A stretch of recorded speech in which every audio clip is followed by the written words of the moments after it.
pasar ekuitas dan juga rupiah di hari ini memang sudah terlihat ada apresiasi begitu. Tapi kita tahu juga selama beberapa pekan terakhir ini terus-menerus terlihat ada arus keluar dana asing. Anda lihat apa yang menjadi pemicu utama keluarnya dana asing ini? Ya, Anda. Jadi kalau kita lihat sebetulnya ada sentimen eksternal yang mempengaruhi keluarnya dana asing ini ya dari pasar equity kita. Terutama triggernya itu terjadi ketika kita sedang market kita tutup ya, sedang libur gitu. Waktu itu ada eh, statement dari Jeremy Powell bahwa menurut Chairman Powell kita harus lebih bersabar gitu ya untuk menunggu cut ini karena ada data yang keluar itu ekonomi Amerika inflasinya masih tinggi gitu ya walaupun dibanding tahun lalu lebih rendah. Nah, yang kedua adalah yang lebih sifatnya sentimen eksternal tapi geopolitical tension yaitu adanya serangan Iran ke Israel yang ditengarai khawatir memicu perang kawasan. Nah, ini men-trigger outflow ya dari investor asing. Kita bisa melihat bahwa pukul rata nih semua saham yang performance-nya bagus, blue chips semuanya di sell karena mereka ya melakukan action untuk safe haven. Demikian Anne. Baik, artinya kalau memang lebih banyak dipengaruhi oleh sentimen eksternal, penguatan di hari ini mungkin hanya sesaat saja dan masih mungkin akan berlangsung capital outflow ini. Eh, Kalau kita lihat penguatan pada hari ini mungkin juga kalau bisa dikaitkan mungkin dengan rally atau berhentinya koreksi di US ya, Anne, dan di Europe 2 hari terakhir gitu. Mereka mengalami rally dan penyebabnya adalah karena fundamental menjadi central stage. Jadi earning result udah mulai pada keluar gitu ya. Dan perusahaan-perusahaan itu bisa topes dari estimasi para analis sehingga terjadi rally. Nah, ke Indonesia mungkin pada awalnya rally-rally kita ini sentimen positif dari fundamental yang terjadi di US, tapi pemahaman saya sih tidak ada crack di ekonomi kita ya. Akibatnya ketika data rilis dari earning perusahaan-perusahaan yang listing di Bursa Efek Indonesia juga keluar, pada akhirnya investor kita pun akan kembali ke fundamental.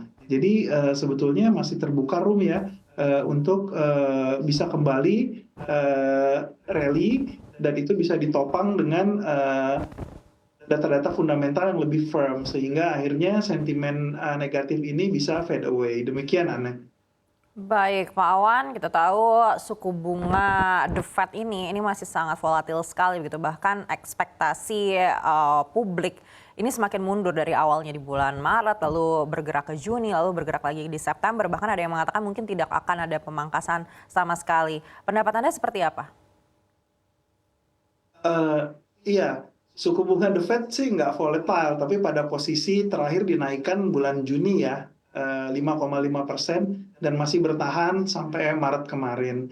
Yang volatile adalah ekspektasi investor ya, yang kalau ada statement agak dovish sedikit, mereka merasa akan bullish nih fixed income market, buru-buru gitu pada beli terjadi rally yang kadang-kadang ya jadinya overvalue gitu ya.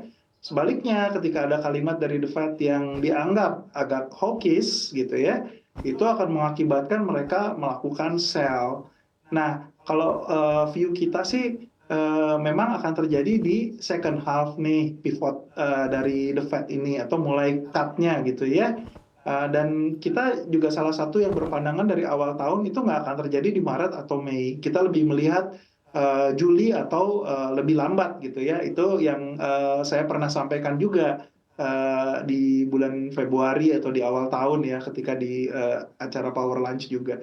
Jadi kita melihatnya ya bisa saja September dan yang kita juga mungkin tidak melihatnya adalah bahwa kalau tidak ada cut sama sekali di 2024 gitu ya, mungkin 2 kali, mungkin 1 kali, tapi pivot akan terjadi pandangan kita di 2024.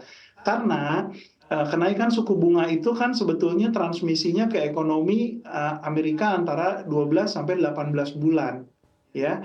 Nah, inflasi yang tinggi dan turun di 2023 sampai menuju 3% dari asalnya mungkin 6-7% ya, itu disebabkan karena di 2022 mereka sudah menaikkan suku bunga dari Maret itu signifikan ya, 75 basis, 75 basis, 50 basis, sampai Mei 2022. Selanjutnya mereka melakukan kenaikan secara gradual, 25 basis, 25 basis. Nah, view kita sih, jumbo hike yang di awal-awal ini yang sudah mengalami transmisi ke ekonomi Amerika. Tapi yang terakhir, yang mungkin dari Agustus 2022 sampai Juni 2023 ini, ya ini masih memakan waktu. Makanya kalau dari statementnya Chairman The Fed dikatakan bahwa kita harus lebih sabar, kita menunggu data gitu ya. Tapi kata-katanya berubah jadi steady for longer, rather than sebelumnya dia bilang higher for longer. Jadi resiko hike-nya lagi di US kita nggak melihat ya, cuma mungkin stay di 5,5-nya lebih lama, dan mestinya akan terjadi cut sih di 2024, tapi mungkin di episode di penghujung tahun 2024. Demikian, Anne. Baik Pak Awan, kalau memang pemangkasan ini mungkin baru terjadi di ujung tahun 2024, lalu apakah ini juga akan menjadi salah satu pemicu lebih banyak lagi arus keluar dana asing dari pasar keuangan Indonesia? Sebetulnya ketika sentimen ini sudah fade away ya gitu ya, sudah memudar, terutama geopolitical tension, akhirnya orang akan melihat fundamental. Dan mungkin Anda juga sudah mendengar beritanya ya, bahwa credit rating Indonesia itu menurut Moody's di reaffirm di posisi BAA. Ini satu notch di atas investment grade BAA. Dan ada catatan samping dari Moody's bahwa di antara negara-negara dengan credit rating BAA, Indonesia menawarkan pertumbuhan ekonomi tertinggi. Jadi kita pada posisi fundamental yang very strong. Sangat berbeda dengan situasi 2008, apalagi 1998 ya. Pada saat ini ya karena ada temporer saja gitu. Nah, ketika investor asing melihat bahwa credit rating kita di reaffirm, lalu menawarkan growth yang menarik untuk credit rating yang selevel di negara-negara yang sama gitu ya, credit ratingnya, ya tentu inflow akan balik lagi ke Indonesia. Nah, kita belum menghitung nih, kalau misalnya di 2025 juga terjadi rating upgrade buat Indonesia, karena kita udah lama juga ya nggak di-upgrade. Dan